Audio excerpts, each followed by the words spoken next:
I'm a graduate of UNCG. I'm a resident of Jamestown, North Carolina, and my husband and I own Rome Pizza in High Point. Okay? First and foremost, though, we are the proud parents of Sarah, a beautiful, talented daughter, Sarah. Can you hear it? Is that better? Is that better? Can you hear me now? All right, good. We are the proud parents of my beautiful, talented daughter, Sarah.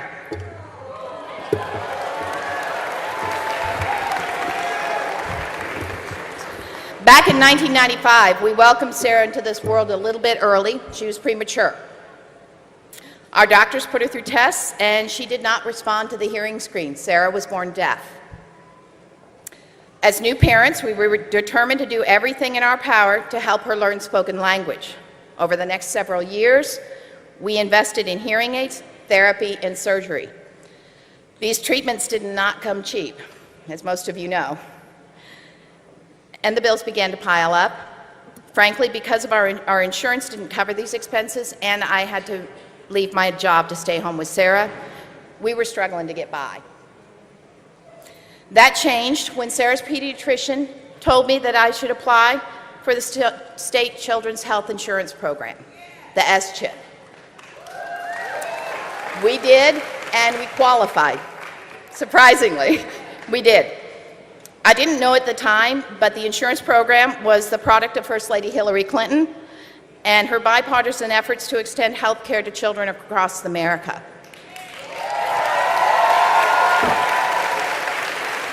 Thanks to Hillary's work, we could get Sarah the care she needed without going broke, and this program was absolutely life-changing for our family. But ours isn't the only one.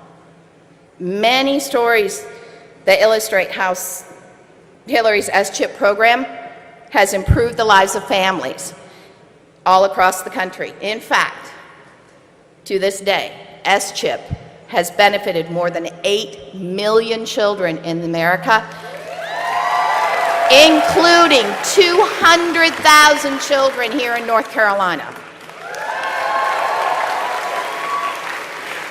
There's many other ways that Hillary has shown her commitment over her entire life by putting families first.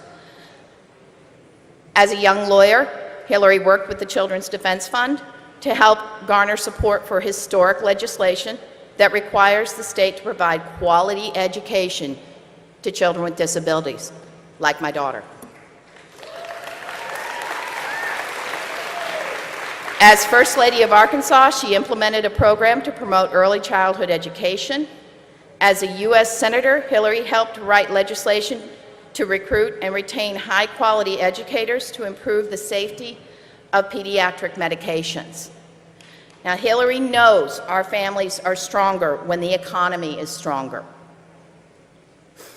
which is why she's pledged to prioritize building an economy that works for Americans, not just those at the top. I know Hillary will continue fighting for kids and families because that's what she's always done. It's why I know she'll be a great president. So, ladies and gentlemen, please join me in giving a warm welcome to the next President of the United States. I feel good.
It's great to be here at UNC Greensboro.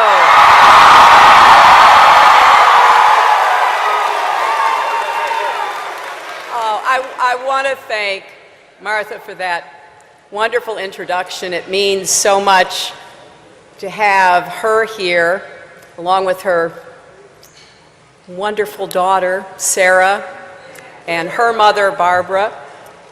And the story she told is really one that motivates me every day, because it is kids like Sarah that led me to politics in the first place, to try to make our country and our world better for them. So to see Sarah grown up and thriving is very special, and your whole family's support really means the world to me. Thank you, Martha, Sarah.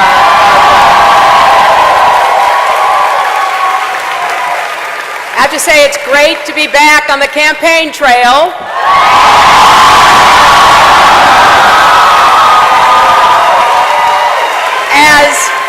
As you may know, I recently had a cough that turned out to be pneumonia. I tried to power through it, but even I had to admit that maybe a few days of rest would do me good. And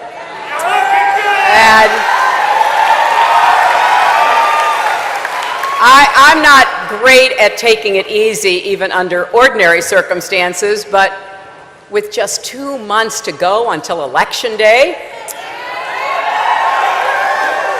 sitting at home was pretty much the last place I wanted to be. But it turns out having a few days to myself was actually a gift. I talked with some old friends. I spent time with our very sweet dogs. I did some thinking. You know, the campaign trail doesn't really encourage reflection. And it's important to sit with your thoughts every now and then. And that did help me reconnect with what this whole campaign is about. People like me, we're lucky. When I'm under the weather,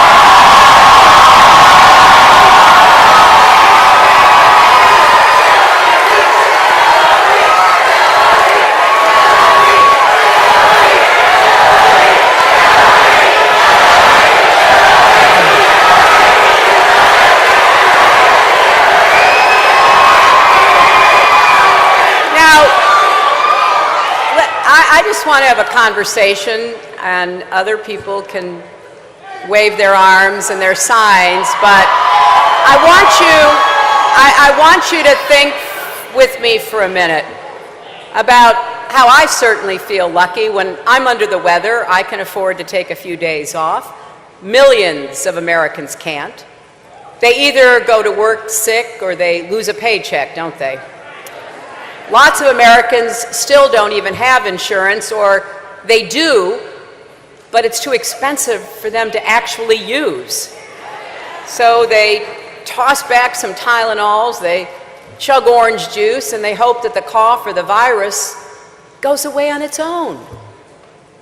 Lots of working parents can't afford child care, which in many states costs as much as college tuition. So for millions of moms and dads, if they get sick, there's no backup.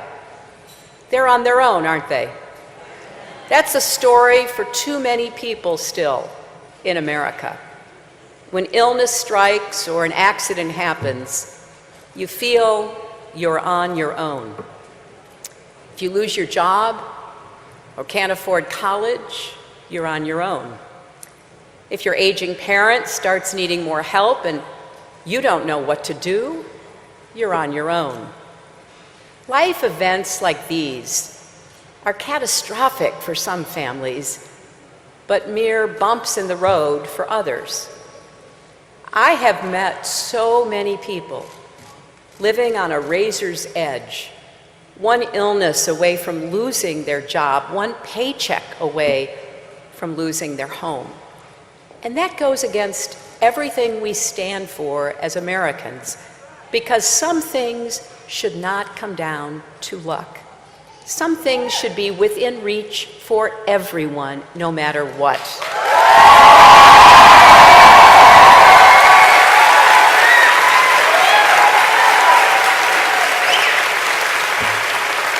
Like financial security, like affordable health care, like the peace of mind that comes with knowing that if something goes wrong, your family will be okay.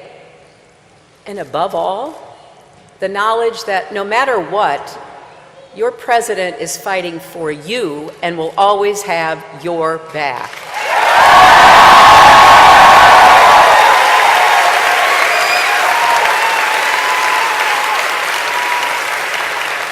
That right there, that's why I got into this race. I am running for everyone working hard to support their families. Everyone who's been knocked down but gets back up.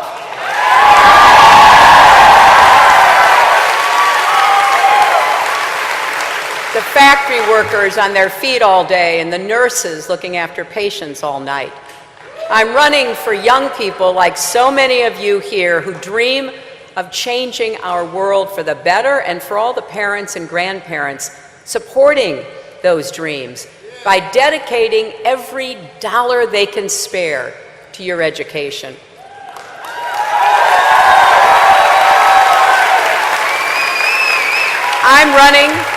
I'm running for the LGBT teenager here in North Carolina who sees your governor sign a bill legalizing discrimination and suddenly feels like a second-class citizen.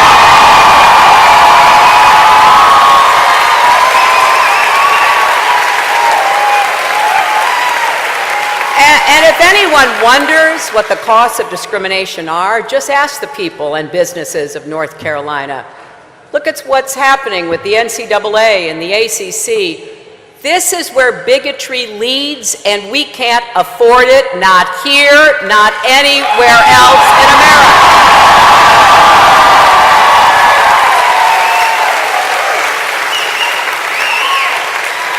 I'm running for women like Janelle Turner. Back in May of last year, Janelle was diagnosed with breast cancer. She went through nearly 6 months of very tough treatments. Last October, she brought her 8-year-old daughter to one of our rallies in Iowa, and they made a huge sign that read, 13th chemo yesterday, 3 more, hear me roar.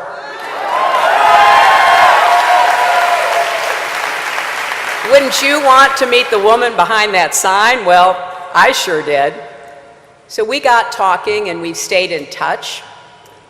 She keeps promising me she'll see me at the inauguration, and I tell her I'll keep working to get there, but she'd better be there too.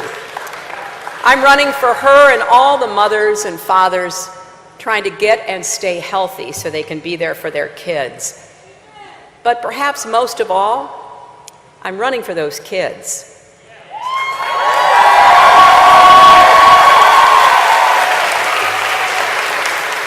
Standing up for children has been the work of my life.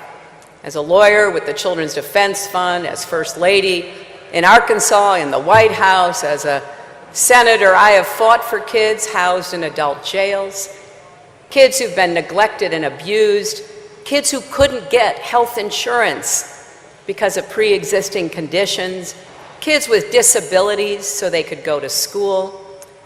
You heard today from someone I've known for a long time, now grown up and a lovely young woman, Anastasia Somoza. I learned from my family and my Methodist faith that we are each called to do all the good we can for all the people we can, for however long we can. And to me, that means making sure all our children have the chance to live up to their God-given potentials.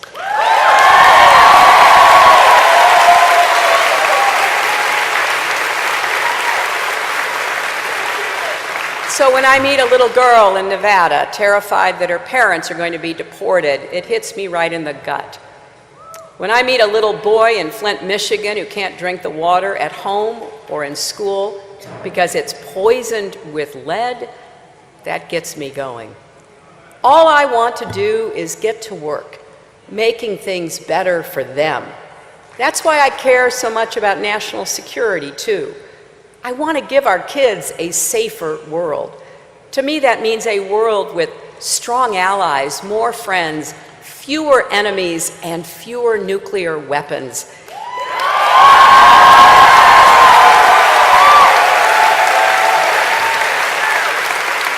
It also means leading the fight against climate change so we can leave our kids a healthy planet.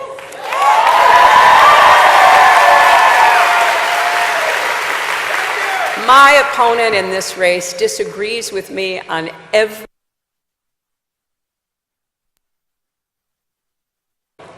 He said that if another country's troops taunted ours, not fired at them, but taunted them, just taunts, he would respond by blowing them out of the water. He would start a war over that.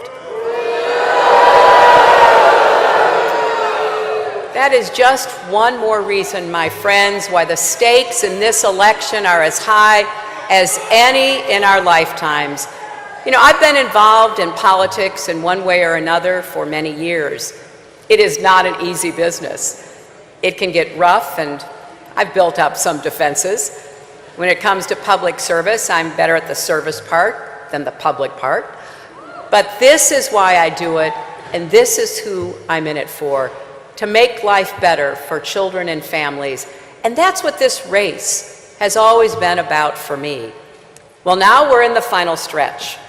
There are just 54 days till Election Day, just 54 days till the most consequential vote of our lifetime.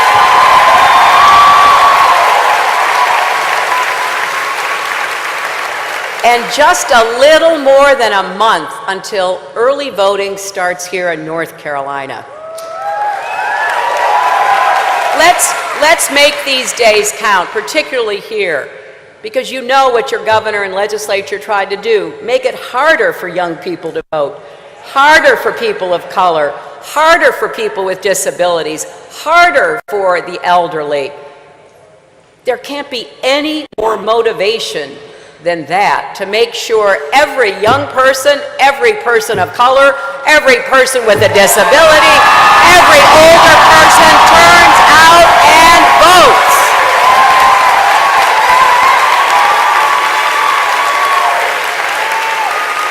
So in these final days, let's try to tune out all the chatter and the nonstop analysis that doesn't often have much to do with what the next president has to do to create good jobs, to create opportunity, to make it possible for every young person to afford to go to college or get the skills that you need for the jobs of the future. Let's talk about what really matters. And here's my promise to you. I'm going to close my campaign the way I began my career and the way I will serve as your president should you give me that great honor.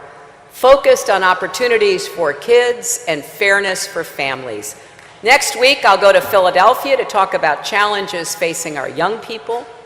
In Florida, to focus on building an economy that welcomes everyone's contributions, including people with disabilities. Then I'll be back here in North Carolina to meet with more working families. From now until November 8th, everywhere I go, I'm going to talk about my ideas for our country. You know, my campaign has rolled out detailed plans in 38 different policy areas. Yes, somebody actually counted. Everything from reining in Wall Street to creating good-paying jobs to fighting Alzheimer's, supporting people with autism. You see, I have this old-fashioned notion that if you're running for president, you should say what you plan to do, how you're going to get it done, and how you're going to pay for it.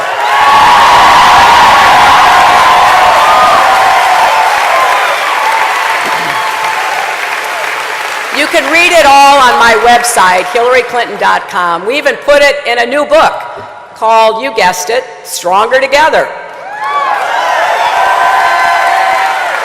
Get a copy of it because it tells you everything Tim Kaine and I intend to do. Now, like a lot of women, I have a tendency to over-prepare.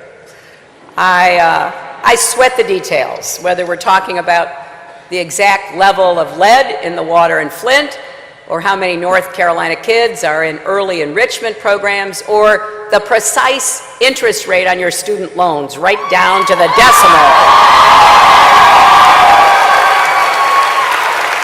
Because you know what? It's not a detail if it's your kid.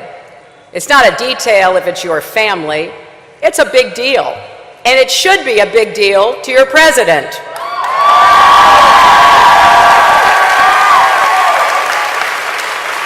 Now, I confess, I'll never be the showman my opponent is, and that's okay with me. Just look at the show he put on with Dr. Oz today.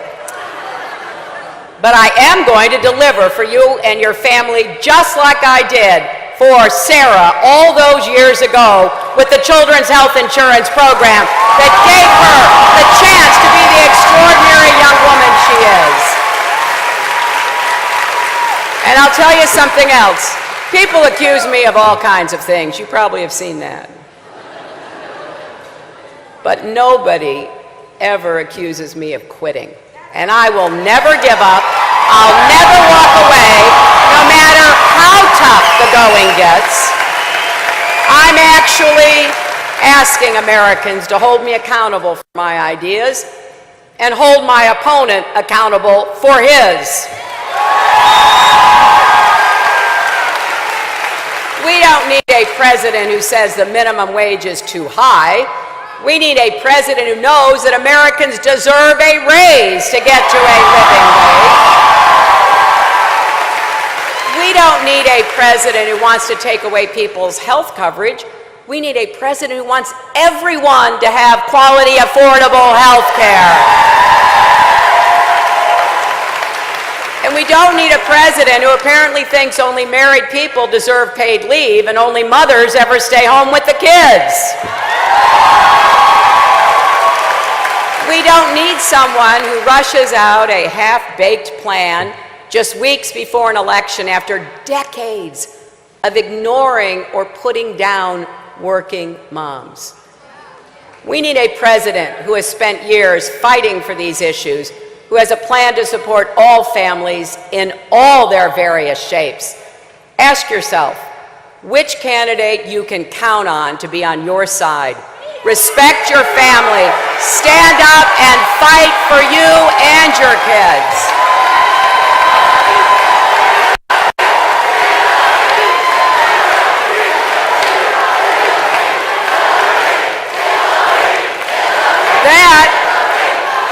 That is who you should vote for on November 8th, because Michelle Obama said in her fabulous speech at the Democratic convention, when we go to the polls this November, the real choice isn't between Democrat or Republican. It's about who will have the power to shape our children for the next 4 years of their lives. It's also about the kind of country we want to be and what we want to leave behind for future generations. People have to decide, are we going to make our economy work for everyone or just those at the top? Are we going to bring people together or pit Americans against each other and rip our country apart? Are we going to work with our allies to keep us safe? Or are we going to put a loose cannon in charge who would risk everything generations of Americans have worked so hard to build?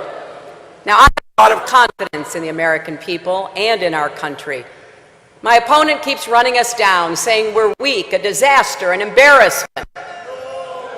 Every time he says things like that, I think about Janelle and her strength in the face of cancer, or Martha and Sarah in the face of their health challenges, and that little boy in Flint who gets up every day and goes to school even though he can't drink the water.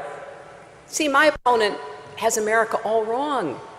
There's nothing we can't do when we come together as one nation, set big goals, and pursue them.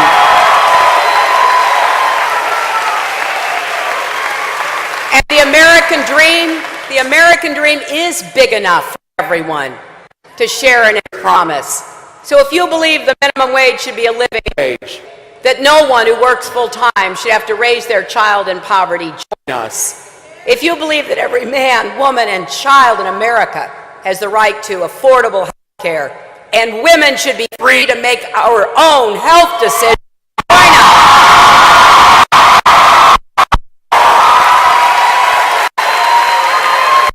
If you believe the working mother, wife, sister, or daughter deserves equal pay, then join us.